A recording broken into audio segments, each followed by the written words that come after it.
Greetings YouTube, this is DecKrash, better known as Brandon. So I'm about to go ahead and present to you part 4 of Her Hand in Mine. Thank you once again those of you who have given me feedback, and I do appreciate it. I hope to continue hearing some of your comments and various and suggestions if you have any. So I'm going to go ahead and dive right into this. Once again, part 4 of Her Hand in Mine. I awoke to a cluster of bright lights shining in my face. I squinted in discomfort and tried to shield my eyes, but my hand stopped just short of chest height. I struggled for a moment, still disoriented and not knowing what impeded my movement, but then I looked to my left and my right and saw that my arms were bound in thick leather restraints. The bed on which I lay was situated in an angle, and I could see that the same restraints were wrapped around my ankles as well. The room was a sterile antiseptic white, even more so than the room that the police led me into. Even the bed I lay on was covered by a thin sheet of paper, the same as an examination table in a clinic. There was an actual table across from the bed, white as the rest of the room.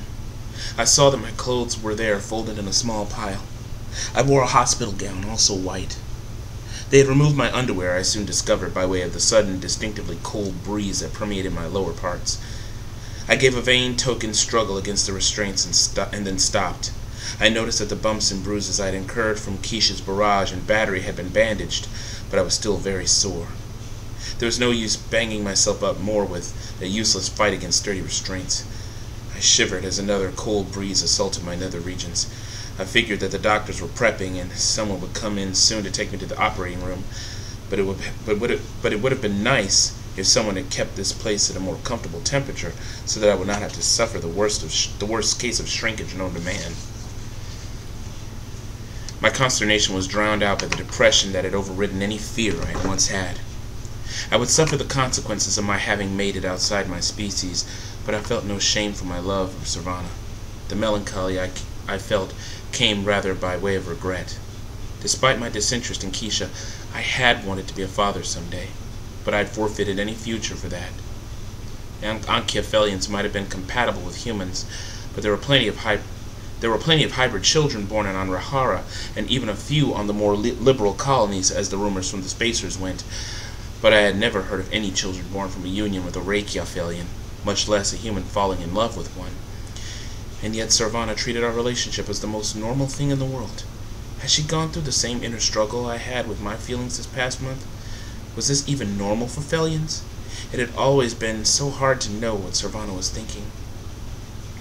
A sound at the door's far end interrupted my train of thought. My first emotion was relief. The cold was really starting to bother me, and any change from at least this temperature was good. The 3 men who came in were not doctors. "Who are you?" I asked as fear poured into my relief like cold vinegar tainting sweet tea. The men wore white, but not medical scrubs. They were business suits, made with fabrics in different shades of white. Their guns were incongruously black and evil-looking against the fabric of the clothes they wore. The sight of the weapons made me gasp. Because ricochets could break seals and let in the cornucopia of poisons outside into the city, penalties for possessing firearms by individuals other than police or military inside the cities were swift and very severe. Even my colleagues and I were only allowed pistols for the odd mutant to threaten the outside wastelands and keeping slaves in line. We were forbidden from bringing them into the city proper and had to dispose of them properly at the end of our shifts every day, and weapons lockers were thoroughly inventoried daily to prevent someone stealing away with a gun. The one who entered first, a tall, burly man with mutton chops that were dyed as white as his suit and a bald, shining pate, looked at the others and spoke to his equally white-haired comrades. In a language that I found both incomprehensible and eerily familiar. As one of the 3 fitted a round flat device against the door and nodded towards the first, the memory of the madam at the brothel sparked to mind. "Sadians," I whispered from a suddenly dry mouth. The burly man's gaze switched over to me. "We apologize," he said, speaking in a thickly accented English. He drew the jet-black 9mm from his holster and pointed at me, pulling back the hammer as his colleagues did the same with their respective guns. "But you know too much." Fear became complete terror as I stiffened. The events of today slammed through my mind, birthing comprehension in a mad rush. These men either were or worked for Zadian slavers who procured the Felians that I had seen at the brothel. Even on Zinj, enslaving aliens was illegal.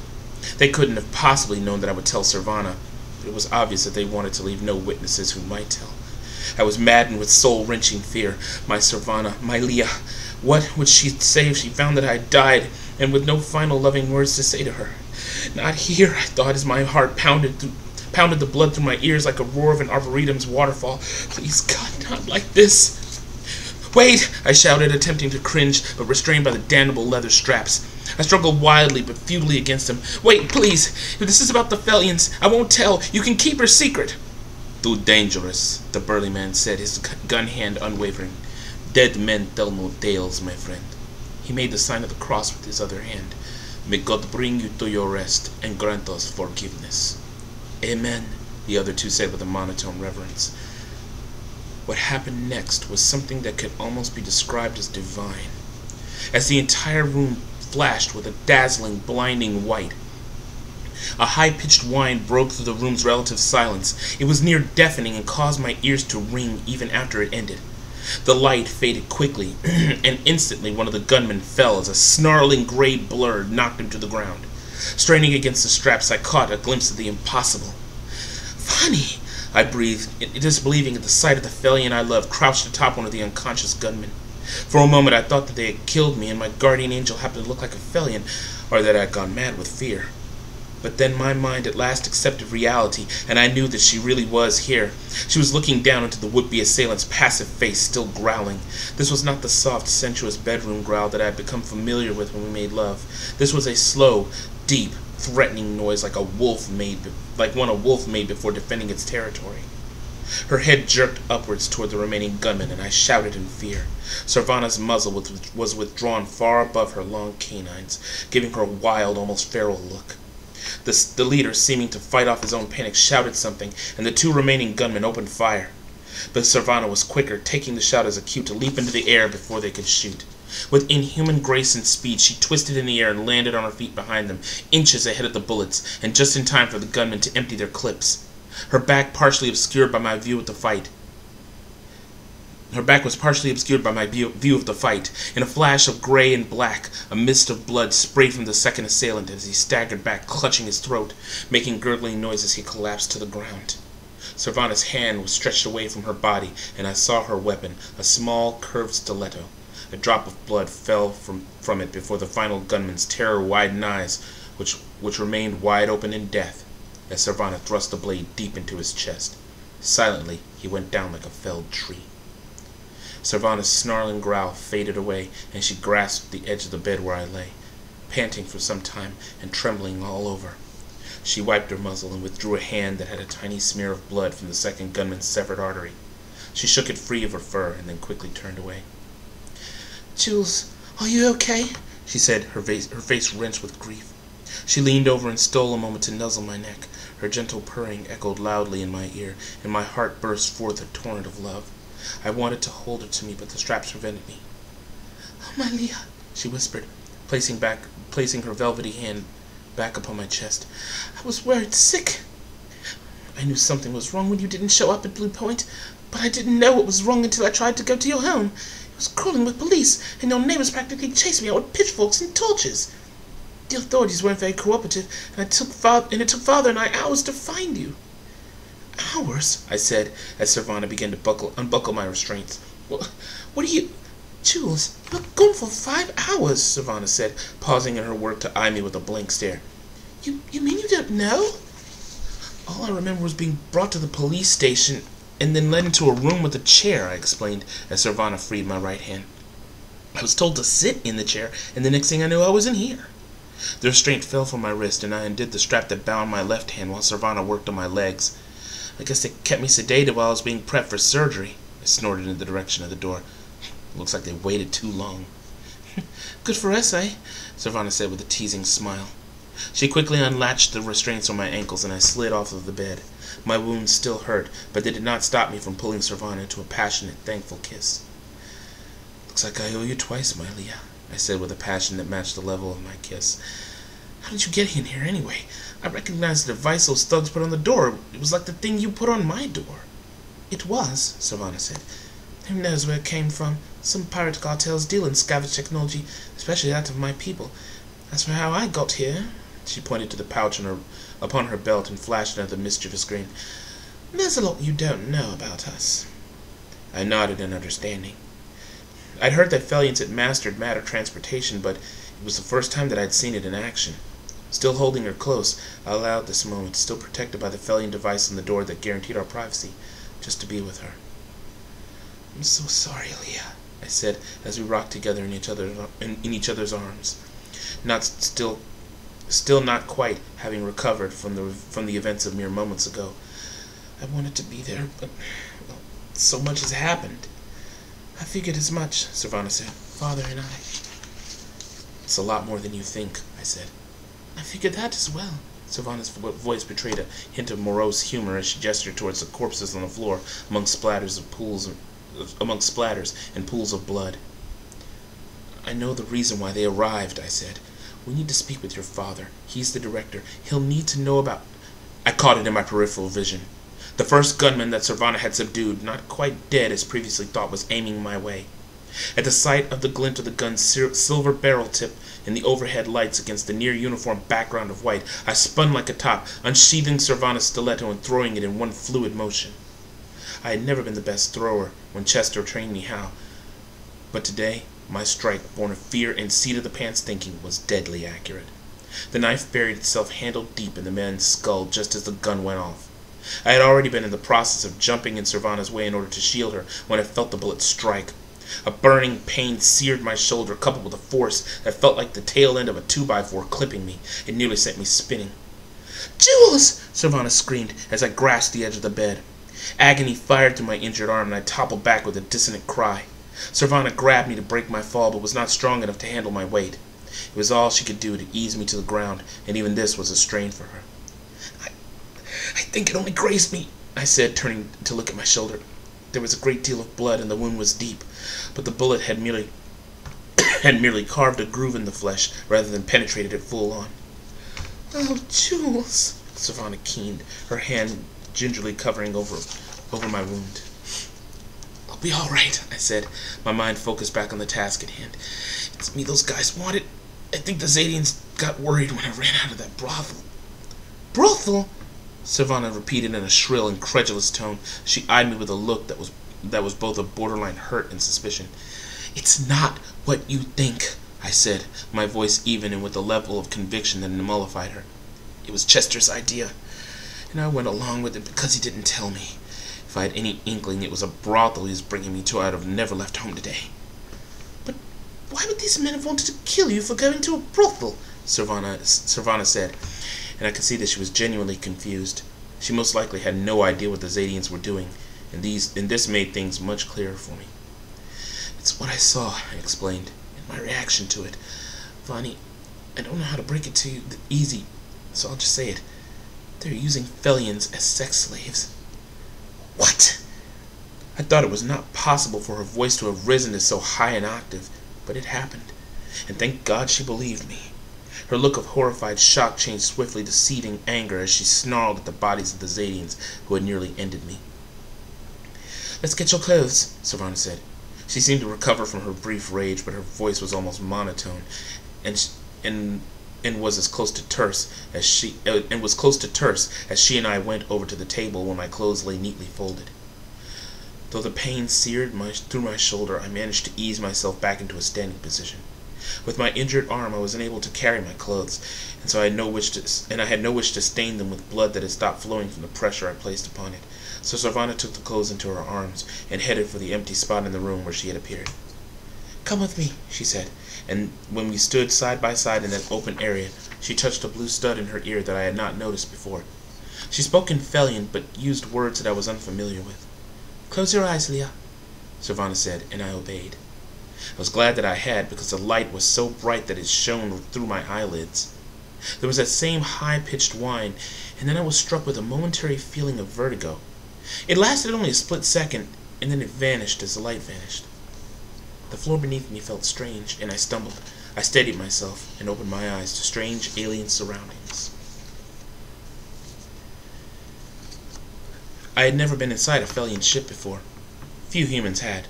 I had loaded slag countless times onto many kinds of human starships, and had my own glimpses of their interiors. Even the sturdiest and cleanest were not much to look at on the inside. They were not unlike the corridors of our cities in Valis, basically tin cans with lit and furnished interiors. Felian ships were unlike anything I had ever expected. As I was guided to the infirmary by the 2 Krahakia Felian guards from the room in which we arrived, I gawked at the trees that lined the corridor. It was not something so quaint as lining a hallway with potted plants for ambience. These were full-sized trees which literally grew from reservoirs of soil and water that ran through troughs in the corridor, their branches and broad leaves forming canopied archways. For lack of a better word, it was like a perfectly geometric, perfectly manicured forest, with a tiled floor and octagonal doors of highly polished steel below, and between the intermittent trunks, and with a light that came from a bright, steady, almost green ambient glow. "The light comes from special bioluminescent algae from our world," Savannah explained, seeing my fascination. She suppressed a giggle as she led me on. Throughout our stroll, my sense of wonder overrode the searing pain in my shoulder. "It, combined with ship trees, recycles oxygen. They're engineered for the jobs, are the trees, and they work better than the atmospheric scrubbers in human ships." One of the 2 black-furred guards, a female I surmised by the pitch of the voice, said something that I translated with uncertainty as, "Don't give away the homeworld, my lady." Savannah paused to hiss at her, and I suppressed a laugh. The guard bellowed a dog-like barking laugh of her own, along with her companion. "Fascists," Savannah fumed mildly as she led me along towards a door at the end of what was otherwise a dead-end hallway. There was a red Felian symbol emblazoned upon the bush-wreathed door that I did not recognize. It opened to a room of drab colors, a striking difference from the more or less vibrant earthen hues of the corridor. Uniform tans, blacks, and grays were the general color scheme in this expansive room, and crystalline panels were set upon the walls.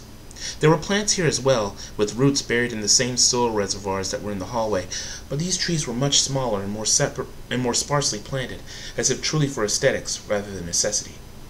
A row of medical beds lined the expanse of the far wall, surrounded by what looked like glass panels in their individual alcoves.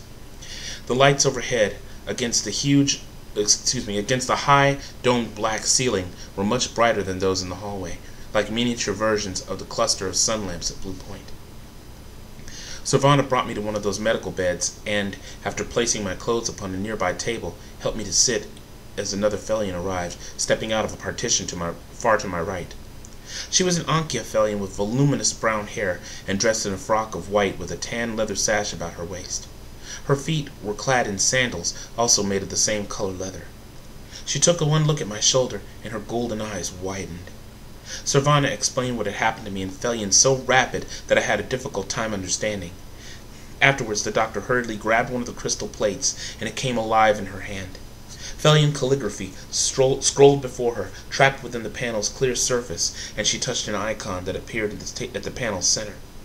Like flower petals, an image of my shoulder unfurled, showing its inner workings layer by layer, skin, muscles, and bone.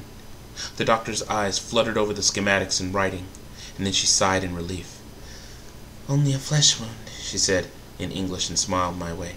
She spoke the language well, but with an accent that was similar to mine rather than Savannah's. "You were shot, Lady Savannah tells me?" I nodded.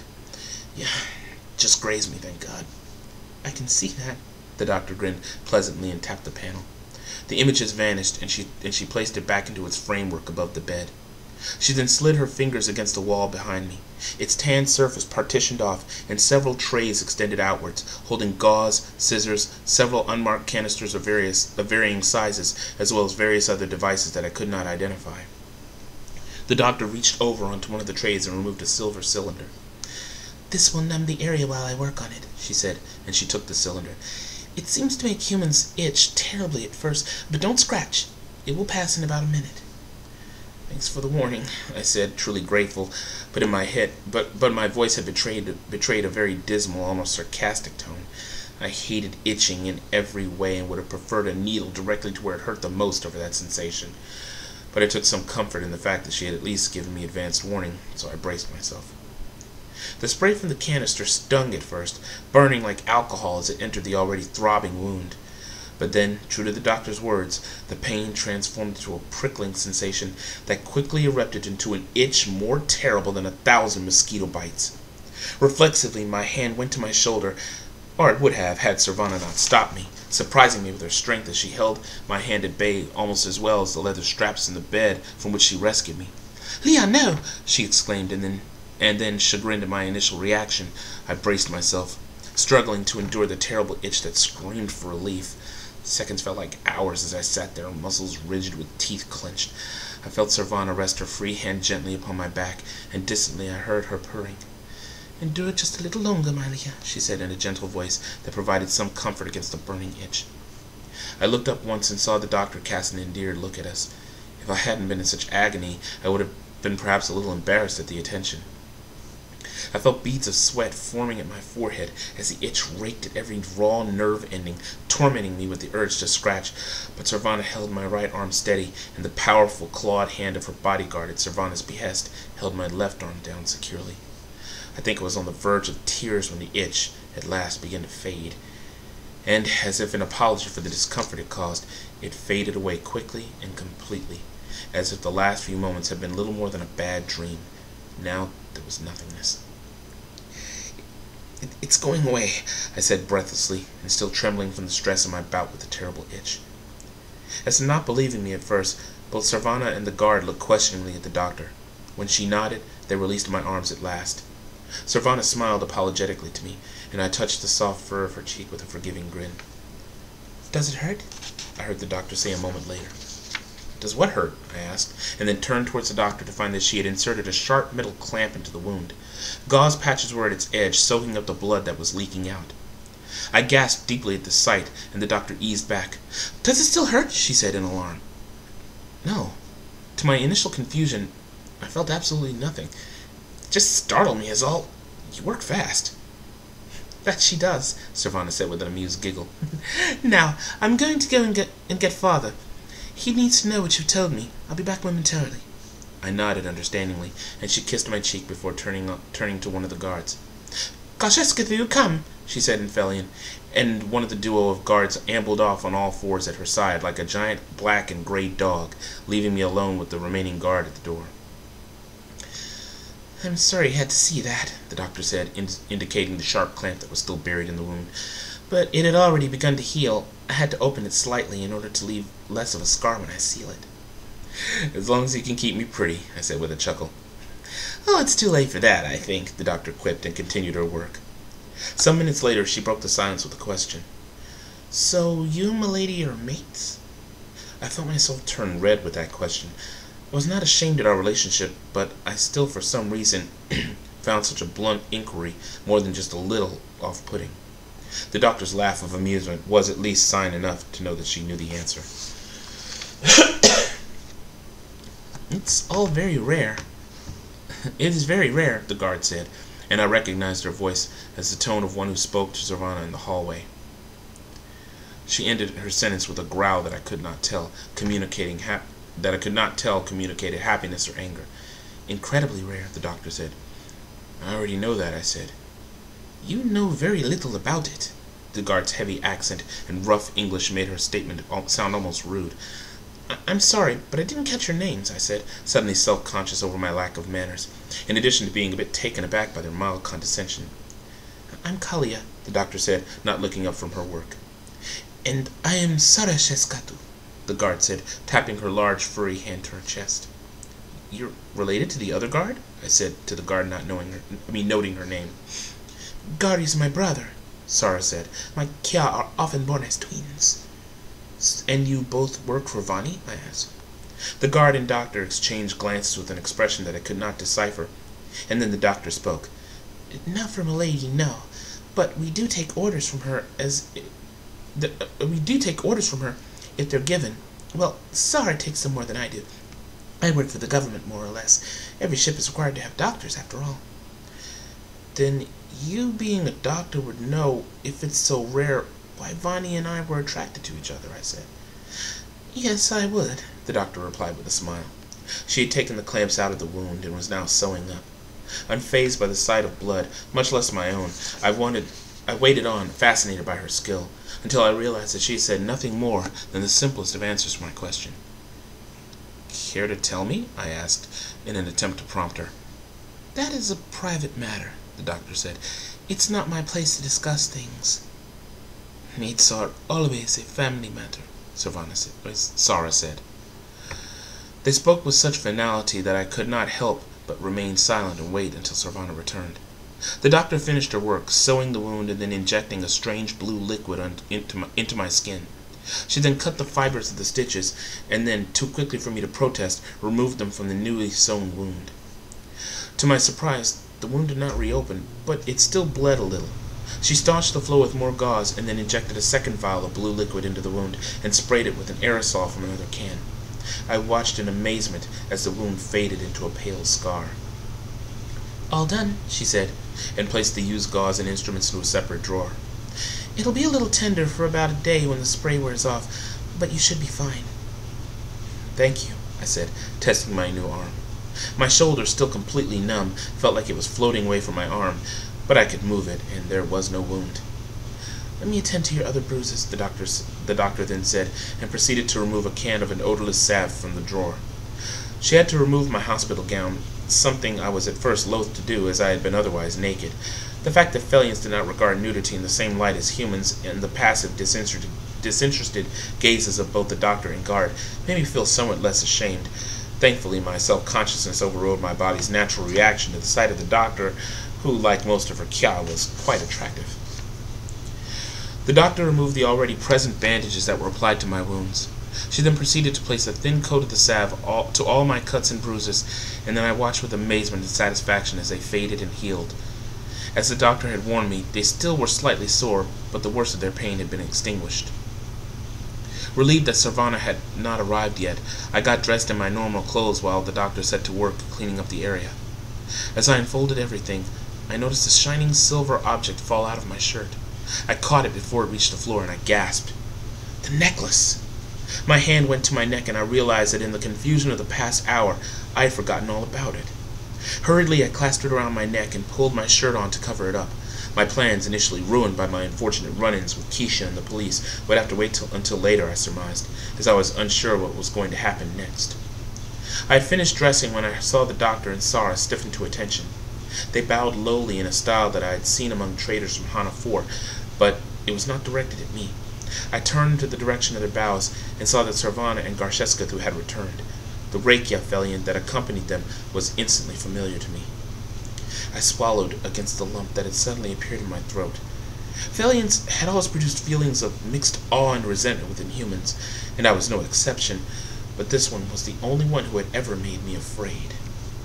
His fur was as black as Garsheskathu's, and he matched me easily for height. His red eyes were piercing and hypnotic, making him appear almost devilish. He wore the fanciful robes that males of his kya often wore, reminiscent of pictures I had seen from 18th century Earth paintings, and an array of colors that were just as bright as that style. His cravat was impeccably white against his dark fur. His outer coat was a light blue velvet, which fit over a tunic of silver, as well as a black leather belt and breeches that were such a rich brown it was almost like gold. "Director Agaravan," I said, my voice faltering somewhat as he approached me. I bowed the same as the doctor and Sarah had, and I felt Sarvana come to my side, slipping her hand into mine. "No need for such formalities with me," he told me, placing a large hand upon my formerly injured shoulder and guiding me to stand up. The numbness was wearing off, I noted, as I felt some of that grip combined with a distant feeling of soreness. I was eye to eye with the director, my mind going back to the times of my childhood, and the first time I saw him when Sarvana introduced us. He had been so intimidating from my point of view that it was all I could do to keep myself standing still as he spoke in his loud, boisterous tone. Despite the kindness in his eyes, I had seen him as something that was almost demonic. "And it's just Agra. You're a friend of my family, remember?" "Yes, sir. Agra," I said, straightening myself up. Even now, as an adult, he was modestly intimidating. I was no longer frightened of him, but his presence was quite powerful and overpowering. I steeled myself and found that I could now look into his red eyes without fear. There was no evil there as I imagined in my childhood, only a kindness that somewhere in my deepest heart I knew had always been there, but was too blinded by fear to see. Still nervous at the sight of me? Agura chuckled as he patted my shoulder, bringing forth further feelings of discomfort. Well, I guess it is to be expected. I used to give you quite a right scare as a child. You've certainly grown, Jules. Has anyone told you that? I nodded, and his smile, already wide upon his broad muzzle softened. And you caught my little Vanya's heart. I can't say that I'm surprised, you know. I cannot help but smile at the softening of his expression. Actually, she caught my heart as well, I said. Ah, so you are a bit braver than you were the last time we met, Agura said, sounding very much pleased. And so tell me, Julius Galloway, just how did such a relationship between yourself and my daughter on a world as provincial as yours come about? I stood silent for a moment, debating within myself as to whether or not I should answer his question. On one hand, being human, I regarded such an inquiry as slightly personal. On the other hand, I remembered that Servana thought the world of her father, and, as it seemed, he thought very highly of me as well, and I had no wish to sour our relationship with being stubborn. I mused over his question for a brief time, weighing my thoughts one against the other, until I came to what I felt was an appropriate response. With all due respect, Agura, I said, my voice low and discreet, before I answer that, how much do you know of our relationship?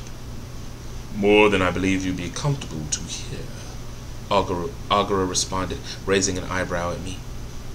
All my fear at that moment was siphoned into a void of embarrassment. God, what had Servana been telling him? Were Felians that frank when discussing matters of intimacy with their immediate families? You seem so surprised that I know such things, Agura said, and then chuckled from deep within his throat. What else is one to think when her daughter spends almost a month talking about a boy, and then vanishes for the better part of a week? After all, I had no idea of her whereabouts until the doctor told me that she had snuck into this infirmary looking for Reese. Father! Servana said in a reproachful tone, and Agura's chuckle became a full-blown laugh. Well, it seems that is not my place to continue, Agura said, his hand again coming down upon my newly repaired shoulder. Another flash of mild pain broke the dissolving numbness. But what say you to the question that I asked? I really don't know, I said, recalling the director's question. It just sort of happened. I looked at Servana, and all the love that I had for her was reflected in her violet eyes, erasing all discomfort despite Agura's question. But I believe that I've always loved her. Perhaps we've always loved each other. She is my Leah, and I am hers. I believe you, Agura said, and heaved a great sigh. You have nothing to fear from me, Jules. I accept and support your relationship. I just wanted to hear the truth of things from your mouth. You have described my daughter as your Leah. That is not something that is said lightly among my people. His hand squeezed my shoulder, and I winced at the reflexive pain, now worse than before. Thankfully, the doctor noticed my discomfort and spoke with an alarmed tone to Agura. I did not understand all the words, but I gleaned enough to know that she had warned him about my newly repaired arm. Agura quickly recovered his hand and apologized. I said that it was nothing, and he nodded towards the exit door. I believe now we need to talk about less pleasant matters, he said in a grave tone, and he led the way with Gar and Sara at either side. I walked hand in hand with Servana as her father led us back through the ship's wooded corridors. We boarded an elevator that was merely a floor with no discernible cables or magnetic rails. It descended several levels down a shaft that was lined with veins of the same glowing algae that Servana had pointed out earlier. The elevator stopped at a level that housed a luxurious office. The same as in the infirmary, the wall was lined with short trees that were placed at larger intervals in the main corridors. The walls, however, were not colored vitroplast and fiberglass paneling, but rather real wood. This alone would have cost a fortune on Zinj, where real wood was more scarce than clean air.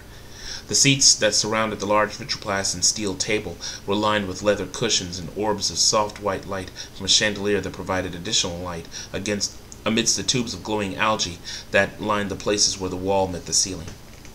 I stepped inside and then took a step back, startled at the being that I just now noticed was seated in the chair at the head of the table. His high-stretched cranium and large black eyes were unmistakable. "A Vlisian," I whispered almost reverently.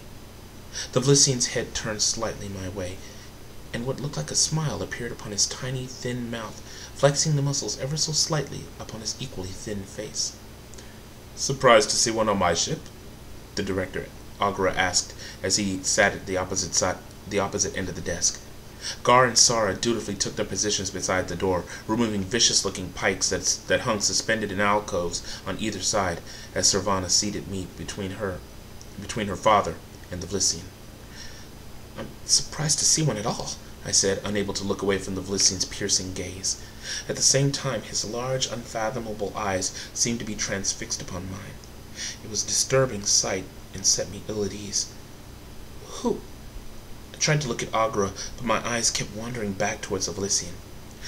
"I'm sure you and Ambassador Chesme will have plenty to discuss later on," Agra said with confident ease. "For now, I have a few questions for you, if you don't mind." He tapped twice upon the table's clear surface, and it came alive with readouts and schematics, the same as the panels in the infirmary. A grid of symbols appeared in front of the director, and he typed something out. Instantly the lights dimmed, and an image of 3 human faces appeared in monochrome blue and gray. I recognized them instantly. "You were attacked by these 3 men, were you not?" Agra said. I nodded. "And you said they were trafficking in Thelian slaves?" "Yes." "How do you know this?" Agra said.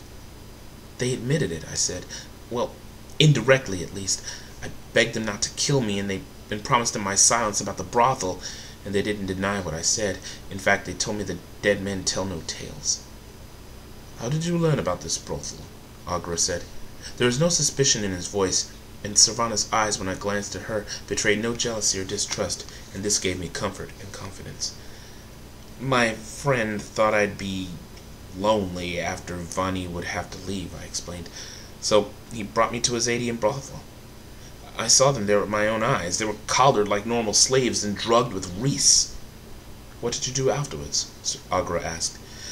"Well, the second I saw it, I panicked and ran. When I got home, I intended to contact the ship to tell you, but I was distracted. Keisha and an old girlfriend before Vani came back was overzealous." "Overzealous?" Agra pronounced the word slowly and deliberately. "It's a little embarrassing in present company," I said, glancing at Servana, who smiled sympathetically. "Humor me." "She was all over me like black on night," I said, and felt myself grow hot. "So did you and Keisha—" "No!" I said with an explosive vehemence that had even Agra flinching. Quickly, however, I settled down. "No, Agra. I pushed her aside. She was at first confused until she found out about Servana and me." "How did that happen?" This time it was Servana who asked it. "The fur that was left on the bed," I said, "and the smell, the oil we used—" My voice trailed off deliberately. "Oh," Servana said, understanding. "Keisha had a fit after that. Long story short, the police got involved. I was arrested and sent to the precinct. I was told to sit down in a chair in some room, and the next thing I know, I woke up in this white room strapped to an exam table, waiting for the doctors to come and neuter me." I pointed to the image. "And that's where these guys came to fill me full of holes. Servana came in at the nick of time." "You were very lucky we found you when we did," Agra said. "Vani was quite upset when you didn't arrive when her letter said. She went to look for you, but then came back to the ship in a right panic, telling me that the police were around your home, turning it upside down, and so we set to work to find you with the help of the main ship. We tried to be discreet at first. We looked through computer records, but for the first couple of hours found nothing current. Then we caught the police report. After that, it was only a matter of doing several scans of your DNA, which Servana had on her in abundance. We found you at last when we detected the silencer on the door in the hospital not far from the police station. It was the silencer that gave it away. Tools like that aren't supposed to exist on Zinj. Our ship detected it, and Vani took a chance." "Wait, you can scan our computers?" I said, not hiding my surprise and disconcertment. "Who do you think provided some of their parts?" Agra said. "We improved the network capabilities and speed, but we added a few subtle programs in the process so we could keep tabs on any goings-on involving misuse of our technology. That's very intrusive, I said, feeling quite disturbed over Agra's candidness. With all due respect, Agra said, his voice low and almost stern, many humans have proved not to be the most trustworthy of beings, especially those in high places. And so it is a matter of protecting our security that we did this.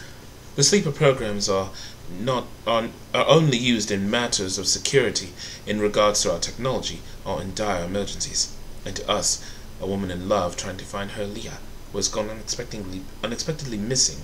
Certainly qualifies as an emergency. Well, when you put it that way, I said in an uncertain tone, though I was still wrestling somewhat with my feelings about this, and doubtless would for a while. All that aside, I'm glad Vani took that risk. I smiled with gratitude and heartfelt love at Servana, towards whom my feelings were completely certain. I ran my fingers through her fur, and I heard the faintest purr escape her throat, a sound she quickly suppressed. I owe her my life. Just then a shrill chirp broke through the room's relative silence. Agora looked down onto the table and typed something out on the symbol grid. Instantly the image of the dead men's faces changed into writing. The symbols were too tiny for me to read, but I surmised that whatever was written could not be good, as Agora's expression became increasingly troubled. We discreetly transported the bodies to the ship, Agora informed me, touching an icon that shut off the image. We've been investigating them since Vani gave us the news, and we've found that these would-be assailants were not natives of Zinj. Somehow they hacked the citizenry database and forged papers for themselves about 10 years ago during a shipment of fresh slaves. In fact, they're not Zadians either. Their genome matches that of the Rainies. Who are they? I said. I'm not surprised you don't know about them, Agora said. Pirate politics are complex affairs. You see, most pirates consider themselves expert treasure hunters, or champions of the poor, and rob only rich cargo freighters from time to time, and only take what they need with as little bloodshed as possible. But some of the less scrupulous guilds attack less important vessels with no regard for whom they kill, and deal with the underbelly of the colonies, illegal drugs, data theft, unsolicited prostitution, and such. The Rainies are one of those clans. They tried the stunt of kidnapping our kind to sell for slaves to Zaid years ago, but we thought we'd put a stop to it. From what you're saying, it looks like they've established a new base of operations here, and you, Jules, have inadvertently ferreted them out. So what do we do now? I asked. I will go to the bridge, Agora said, clearly empathizing my lack of further involvement. I'll need to relay our findings to the captain of the cruiser in orbit. After that, it should only be a matter of locating these slaves, and then speaking with the elders about this. A soft but no less threatening growl rumbled from his depths. This breach of trust. You think the elders know about this? I asked, fearful of what this might entail. That's what I aim to find out, Agora said, and stood up. For now, my daughter must come with me. As a future director, she needs to learn these proceedings. Come, Vani. We'll have time to ourselves soon, Leah, I promise, Servana whispered to me as she stood. There's something I must tell you later. There was an excited smile upon her muzzle as she kissed and nuzzled my cheek. I have something as well, I said, and returned her affections in kind before she went to join her father. It was then that I realized that they were leaving me alone. With alarm, I stood and caught up to Servana and Agora before they could step onto the elevator platform. Wait, what about me? I asked. You're just going to leave me here? We shan't be long, Agora assured me. Besides, there is the matter of interplanetary relation, Jules. If it isn't resolved soon, I doubt we'll be going anywhere for a while. He gestured to the Velician, who had not, it seemed, moved an inch since I last looked at him. And Chesme has much to speak with you about. I had almost forgotten about the ambassador, and whirled about quickly as the elevator stopped and Servana, her father, and the two guards made their respective exits. At once I was assaulted by a wave of fright at this presence for reasons I could not fathom. He sat so still that I thought at first that he wasn't alive. It was just some elaborate, eerily lifelike statue that I was left with. But as I saw him move earlier, I knew that he was very much real, and now I was alone with him. Alone with a Velician, a race that humanity knew next to nothing about. "Please, come sit down," said a voice, which caused me to give a terrible start. It sounded like it was right beside me, but there was no one. "Don't be afraid," the voice said. It was gentle and genderless. I turned from side to side, attempting in vain to determine the source of the voice. Was someone speaking through overhead speakers, or was it some strange alien sound system that was beyond my understanding? A great deal of Felian technology was much more advanced than anything in the colonies, and even on Zinj, but this was the most unsettling bit of it I had ever experienced. "It's not Felian technology," the voice said, as if reading my thoughts. "It's me, Ambassador Shesme." I froze for several seconds, and then turned slowly to face the ambassador. He was still there, still looking my way, still eerily motionless as a painting. "You're talking to me?" I said. "It's not quite what you expected, I know," the ambassador said. "As you speak with your lips, we speak with our thoughts. For some reason, your kind expects a large booming voice or a whisper, not something like this. It's very disconcerting." "Yeah, no kidding," I said, panting, and still shaken with the Vlisian's unexpected method of mind speech. "I'm sure you scared the crap out of some folks." "Some literally," the ambassador said, and his words were followed by a trail of amused laughter. "Look, this is really freaking me out," I said, moving with trepidation back towards the table. The Vlisian's skin was very pale, almost translucent, and strands of hair as black as his eyes fell from the back end of his elongated head. "Can't you just, talk to me?" He shook his head, the first movement I'd seen from him since he turned to look at me. "I'm afraid I don't possess the structures you have for speech," the ambassador said. "My mouth is only for eating and breathing." He gestured peacefully with two sets of four-fingered hands that appeared from beneath his dark gray robes. "You will get used to this method of communication, I promise. You are not the first human I have spoken to. Please, sit down." His tone, despite the disembodied voice, was actually quite gentle and kind, and I was certain that my unreasonable displays of fear were bordering on rude, so I mastered myself, despite my nagging feelings of unease, and made myself sit in the chair as he indicated. "I won't eat you," the ambassador promised with another amused chuckle. "I know," I said, and found myself laughing as well, if only faintly. "It's just that this is very weird." "Weird?" the ambassador drawled as if tasting the word. "An interesting choice of words. It hasn't been a normal month for you, has it?" "No," I said, my words sending my mind back in time to the events that had happened since I saw the Valiant ship landing. "You're right. It hasn't." "And yours has been a case that is not exactly normal as your people see it when it comes to relationships, has it not?" the ambassador said. I frowned. "No, it hasn't been." "Had you always loved Lady Sarvana?" he asked. "I think I have," I said, vocalizing what lay in my deepest heart to someone other than Sarvana, or another Felian for the first time. I never understood what kept me coming back to her when I was a kid. We just sort of, got along. And I was never upset when the other kids teased me for being friends with a girl, much less a Felian. My thoughts echoed with the memories of my other male friends shouting out their taunting little rhyme, "Vonnie and Julia sitting in a tree." "What an odd way to tease someone," the ambassador said in a curious tone. I frowned, coming to the very likely and irritating conclusion that my mind was perhaps an open book to him. "Can you not look into my thoughts?" I asked.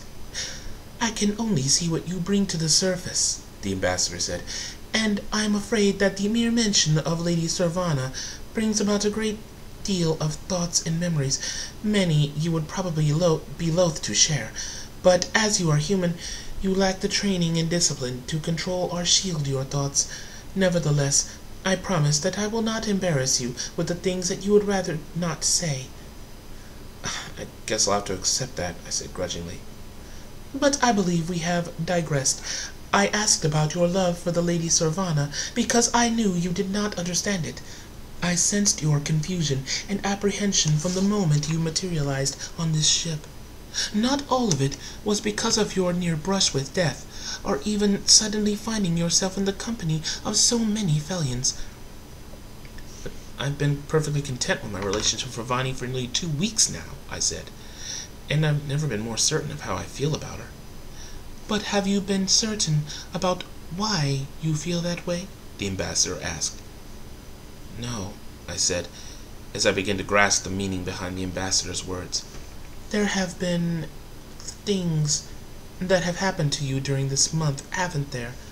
There was a pause, and then the ambassador spoke with a greater amount of caution in his tone.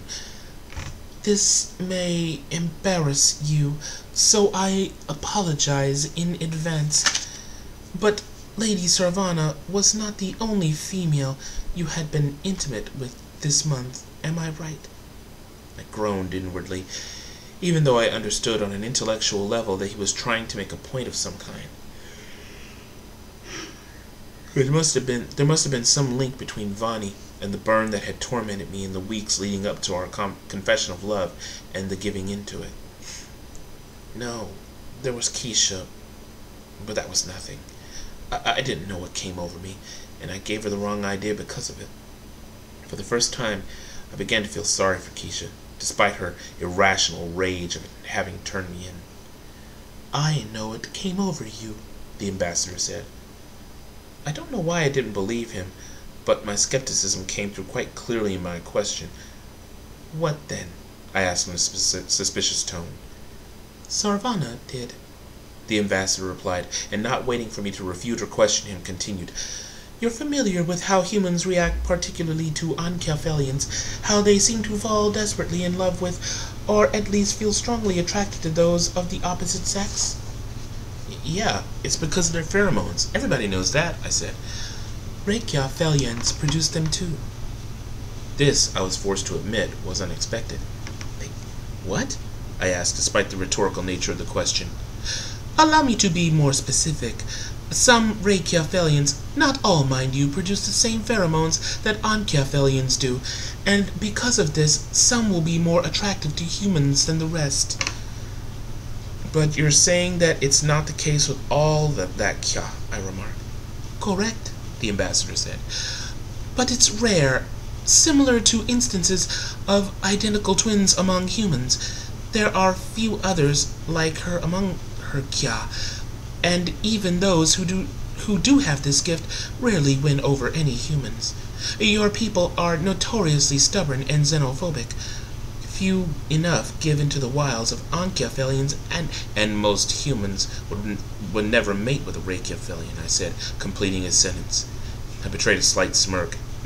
You're not the only one who reads minds. True, the ambassador said with another hint of amusement, but I am obviously the better one at it. Even I had to laugh at this. I surmised that my initial unease around the ambassador came from how few people had seen Velicians and experienced their mental communication, but I found the ambassador to be surprisingly affable, if a bit aloof. So you're saying that my attraction to her was purely chemical? No, that was merely a catalyst. With Reykjafelians, the process is more subtle, and thus it takes longer, and they produce the pheromone throughout their lives, although it increases in potency after puberty. Still, it takes an interaction and an emotional bond for the process to take full effect. But it can be said that when you were children, your closeness came about, in part, quite literally, because of chemistry. So you're saying that it wasn't real? I asked, my voice on the edge of disbelief and anger. That my love for Vani and her love for me was nothing but a chemical reaction? No, not at all, the ambassador replied, ever placid. As a matter of fact, what happened between you and Lady Sarvana, chemically, could not have happened without the initial spark, the formation of an emotional bond. The pheromones merely gave it a nudge in the right direction. I know this may sound intrusive and embarrassing, but you have not been intimate with many females of your species, have you? No, I said, feeling myself grow hot, despite how casual talk of sex was on my world. For some reason that I was at a loss to explain, this Velician made me feel uncomfortable discussing it, but I chalked this up to the fact that he could read my thoughts as easily as I could read a computer screen. Did you find females interesting? Somewhat offended by this, my tone perhaps came out more sharply than I wanted. I'm interested in girls, if that's what you mean. That is obvious, the ambassador said with a note of wry humor. What I mean is, did you gravitate towards many females of your species since the time that Lady Servana left? Oh. Now understanding, I shook my head. No, not many at all, and I was more or less coerced into sleeping with the ones I did sleep with. I said nothing of Cheryl Althea and the spiking of my drink. But as my mind could not help but touch on certain memories as I spoke, I suppose the ambassador already knew, even if he remained silent about it. And what of the one you mated with after Lady Servana arrived? She meant absolutely nothing to me, I shouted with fervor. I knew that the ambassador meant no offense. Nevertheless, his words provoked such a strong reaction of anger from me that it surprised even myself. Quickly I composed myself and sat back in my chair, pushing myself away from the edge that I found myself seated upon. I'm sorry, I said. It's just that it's kind of a touchy subject with me.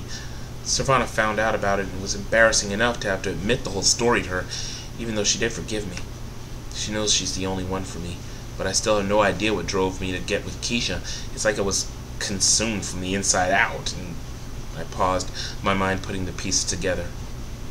The ambassador watched on, maddeningly placid, as my jaw dropped open. Servana did it, I ejected, and then at once I felt confusion and even the beginnings of pain. But the subsequent words of the ambassador stopped those burgeoning emotions in their tracks. Not on purpose, he said in a stiff warning tone, shaking his head.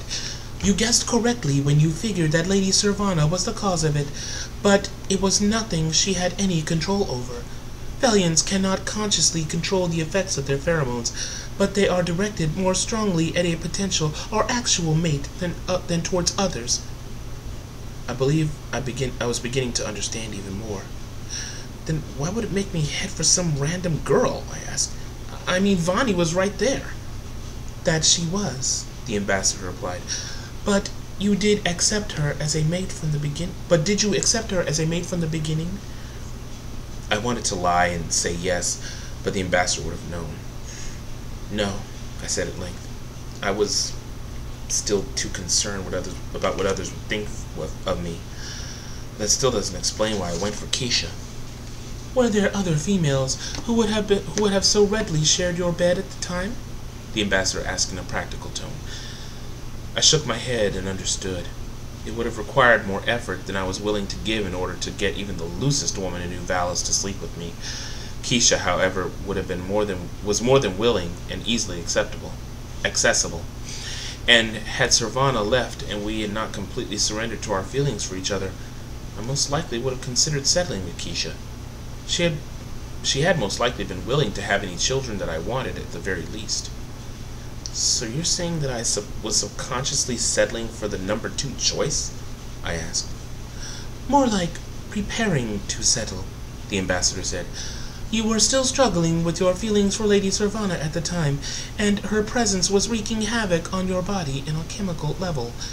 That reaction of your body is actually normal when exposed to the pheromones of even an Ankyavelian, and being in a state of readiness to mate increases its effect 3-fold. You would never have been able to resist Keisha had you and Lady Servana not become intimately involved. Wait, rewind, I said, gesturing emphatically. A state of readiness to mate?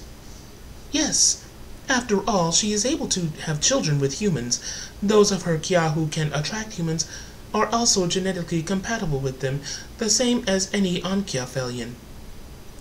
I think my mind went blank at this news, because for the first time an expression of confusion appeared upon the ambassador's face. I believed that I had been staring at him for quite some time, however, until I noticed this, and once my thoughts refocused upon him, he spoke again. I apologize. I thought that you would be happy to hear this news. What? I said, at first stunned by his mistaken inference. No, it's not that I'm unhappy. In fact, it's amazing. It's the best news I've heard all day. My thoughts went to my words of love to Servana after my confession about Keisha, and I laughed at how wrong my suppositions had been. So it seems you did wish to fulfill your civic duty, the ambassador said with a note of amusement. I never said I didn't want to, I replied, raising an eyebrow. Until now, I just didn't know how it would happen. I thought that Reykjavelians couldn't have children with humans. Guess I lucked out with Vonnie. My people do not believe in luck, Julius Galloway, the ambassador said in the gravest tone I'd heard from him yet. Everything happens for a reason. Your meeting with Lady Sarvana, as well as your falling in love. It could have happened to anyone. Another boy in New Vallis could have been equally affected by her pheromones, and you would have become lifelong rivals for her affection, and that rivalry might have changed to something worse upon her return. But it did not happen that way. You're serious? My eyes must have grown as large as of Lycian's, I believe, and my voice had definitely risen a couple of octaves. That could have happened? It has been known to happen with Anchiaphelians, the ambassador said, and you're not the first human who has fallen in love with a Reykjaphelian. Inwardly I shuddered a little at this, glad that I had not been afforded such a fate. Are you happy? The ambassador said after a long pause. Happy about what? That you can start a family with Lady Sarvana if you so choose? The ambassador smiled, and thinking about what he said, I could not help but smile myself. Yeah, I think I am happy about that, I said with complete honesty. I mean, this is unexpected, but it makes things easier. I figured that it would, the ambassador said, and I noticed that he did not ask me what I had meant by what I had just said. I had to wonder if he already knew and was just practicing discretion. He had to know that I was thinking what I was thinking at this moment, and I was making no effort to hide it. Still, he said nothing. And then I was struck with a realization that shifted the direction of my thoughts completely away from the current path. You planned this out, didn't you? I said, suddenly realizing with some embarrassment the plan that the wily Felian director must have had in mind. Augur must have known that I'd be confused and still trying to sift through things. He must have wanted you in here so you could settle my worries. One of several reasons, the ambassador said in a conceding yet evasive tone. I was also here to assure the director of your truthfulness when he questioned you. This did not surprise me.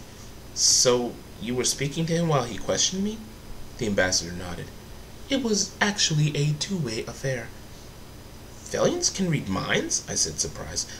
No, but they don't need to, seeing how we can, and, as you already know, communicate mentally to others. It merely takes focus on the recipient's part in order to suppress all distracting thoughts, and a conversation can be held in mind only. I could teach you. I doubt we'd have enough time for that, I said. The Felians will be leaving any day now. Perhaps, the ambassador said, but it is quite a delicate political matter that you've thrust the director into.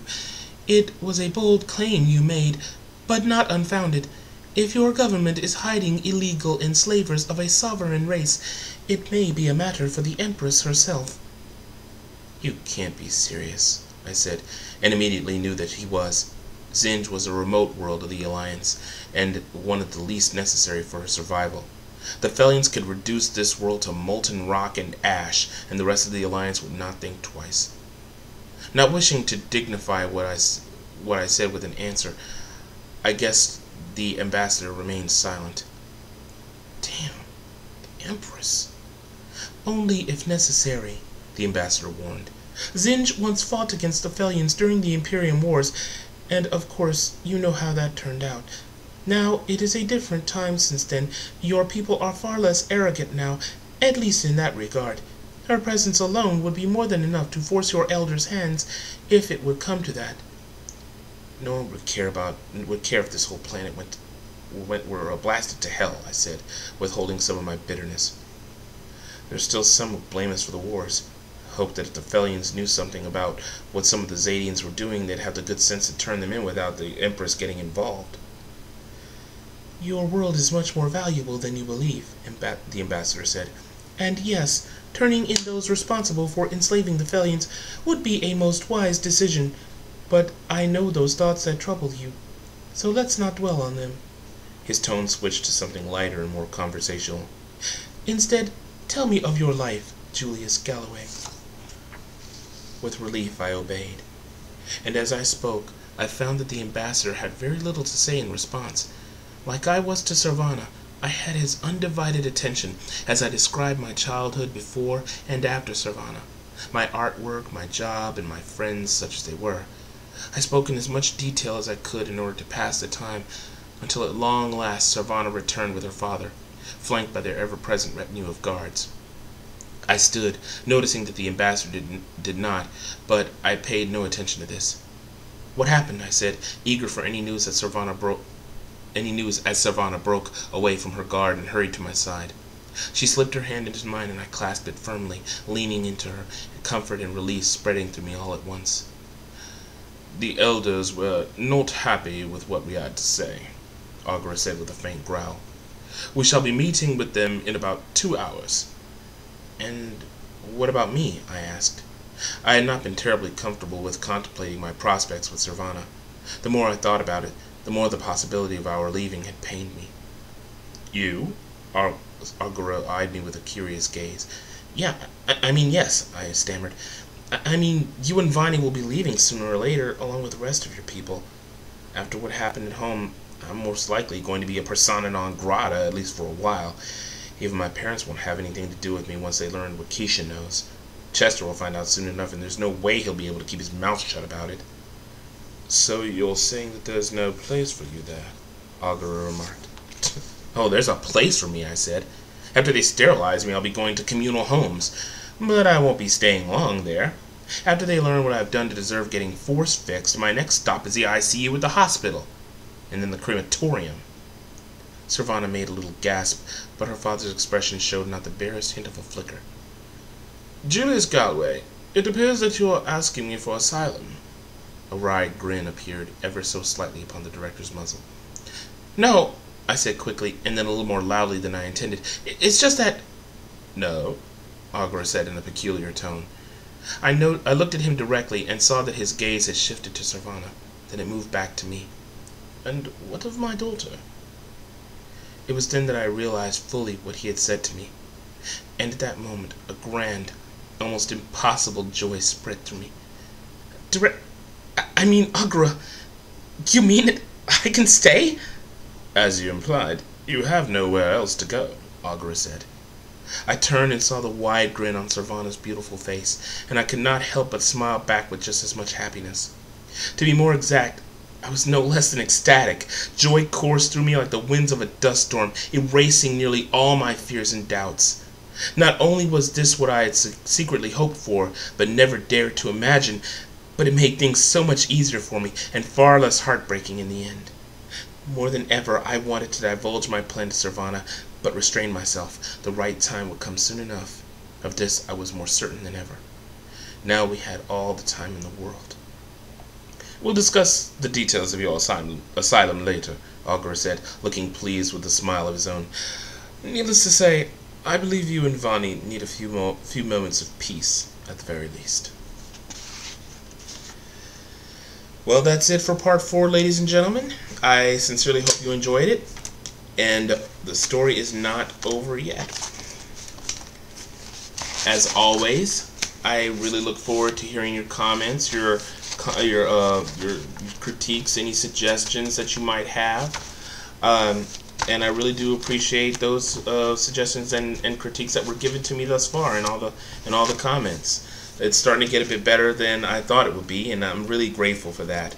So, like I said, any comments, please, as always, keep it civil down there. I had to erase one already because he was just, it was just being ugly. So, and just a little caveat, people. This, I already mentioned about the content of the story in my first part, so you know what you're getting into, and so if it's not your cup of tea, well, most likely those of you who don't like it probably haven't read this far. But if it's not your cup of tea, then don't read it. Don't listen to it. I mean, but those of you who are continuously reading it, like I said, I do thank you for your attention, and I hope to hear any comments you have. So until next time, this is DecKrash, better known as Brandon. As always, stay lucky and stay blessed.